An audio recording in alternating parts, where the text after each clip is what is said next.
하지만 이렇게 발전하다 보면 당연히 적이 늘어납니다. 한강 유역과 함께 임금까지 이른 백제는 이미 신라를 철천지 원수로 여기고 있었고, 땅 일부를 잃은 고구려도 언제든 신라를 경계하며 공격할 준비를 하고 있죠.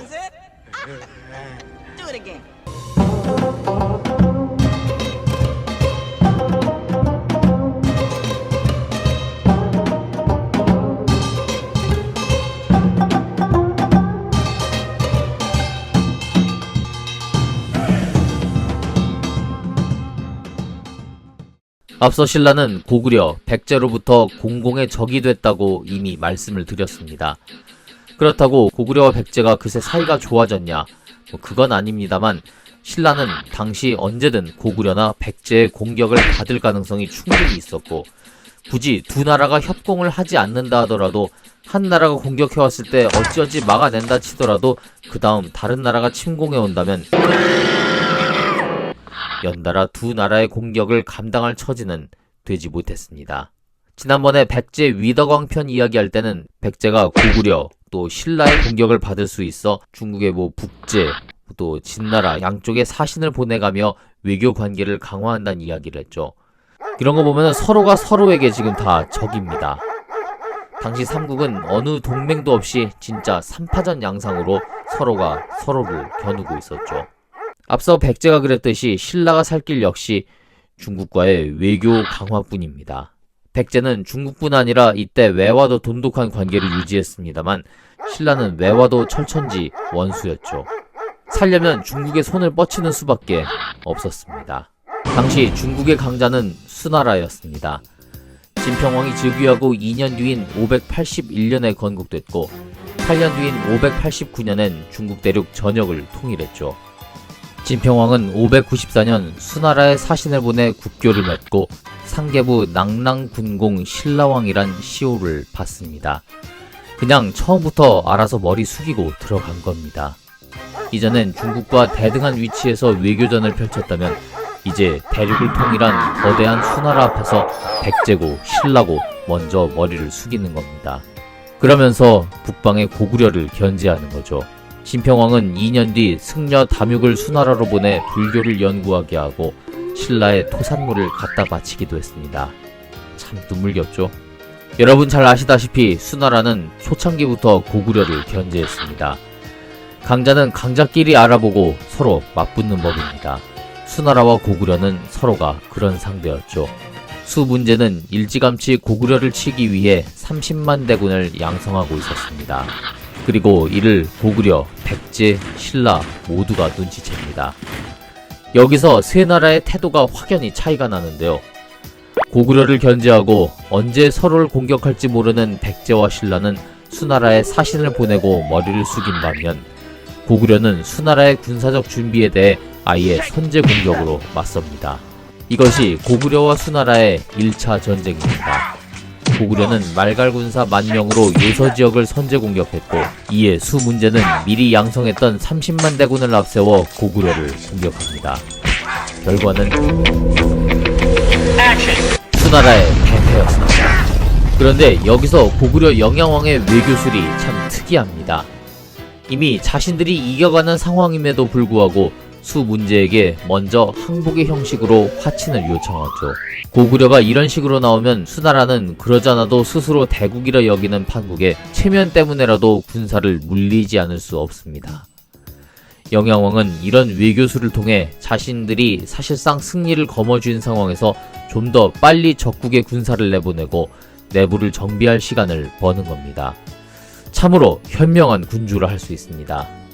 자, 지금은 신라 진평왕 시간인데 잠시 고구려 영양왕이 주인공의 자리를 차지해버린 것 같습니다. 고구려가 이렇게 수나라를 휘두르고 요리하는 동안 백제와 신라는 생존을 위해 이미 대패한 수나라에 또다시 머리를 숙입니다. 백제는 지난번에 소개한 대로 수나라가 다시 한번 고구려를 친다면 자기들이 길잡이가 되어주겠다는 제안을 합니다. 598년 수문제는 30만 대군을 이끌고 고구려를 공격합니다. 기회를 엿보던 위덕왕은 이때 왕변나란 신하를 수나라로 보내 자신의 뜻을 전합니다. 고구려는 예의가 없고 오만한 나라이니 수나라가 다시 고구려를 친다면 백제가 길잡이가 되어주겠다라는 제안을 하죠. 아마 수나라가 30만 대군을 이기고 고구려를 침략한 뒤에 신하가 갔던 것 같습니다. 그러면서 다시 고구려를 친다면 이런 말로 시작하고 있죠. 진평원 역시 사신을 통해 토산물을 바치면서 수나라에 충성맹세를 하죠.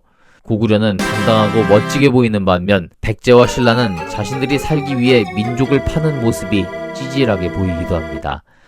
하지만 당시엔 서로 다른 나라였으니 지금의 관점을 기대할 순 없겠죠. 그런데 이번엔 두 나라가 싸웁니다.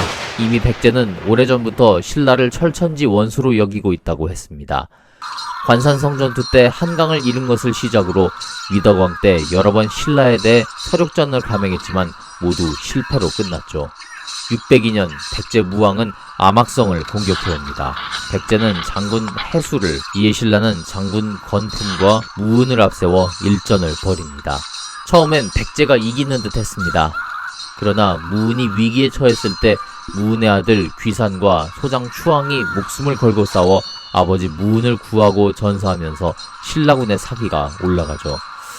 마치 이 후에 나오는 일입니다만 황산벌에서 어린 두 화랑 반굴과 관창이 스스로 목숨을 바치면서 신라군의 사기가 엄청나게 올라갔고 결국 백제가 마지막 일전 황산벌에서 대패하고 말았죠. 마치 그때의 모습을 보는 것 같기도 합니다. 자, 사기가 오른 신라군은 백제군을 막아내는 걸 넘어서 오히려 성을 쌓고 백제 땅을 공격하기까지 했습니다. 결국 백제군은 패하고 맙니다. 그런데 백제가 물러가고 나니 숨 돌릴 틈도 없이 이번엔 고구려가 쳐들어옵니다. 바로 백제와의 전투를 치른 이듬해였죠. 삼파전이란 바로 이런 겁니다. 어쨌든 지금 신라, 자긴 혼자인데 적 둘을 상대로 싸워야 하는 겁니다. 고구려 영양왕은 장군 고승을 앞세워 북한산성을 공격합니다. 이때 진평왕은 자신이 직접 군사 10,000명을 이끌고 나가 고구려군을 물리치죠. 신라는 백제에 이어 고구려를 상대로도 잘 막아냈습니다. 진평왕과 신라 장수들의 활약도 대단하지만 이전 버풍왕, 진흥왕 시절부터 쌓아온 국력이 빛을 발한 게 아닌가 싶습니다. 하지만 진평왕은 위기의식을 느꼈습니다.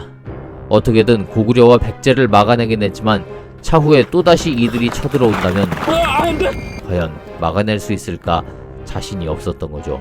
결국 진평왕은 전쟁이 끝나자마자 만세, 희문 두 사람을 수나라의 사신으로 보내 다시 한번 고구려를 공격할 것을 부추깁니다.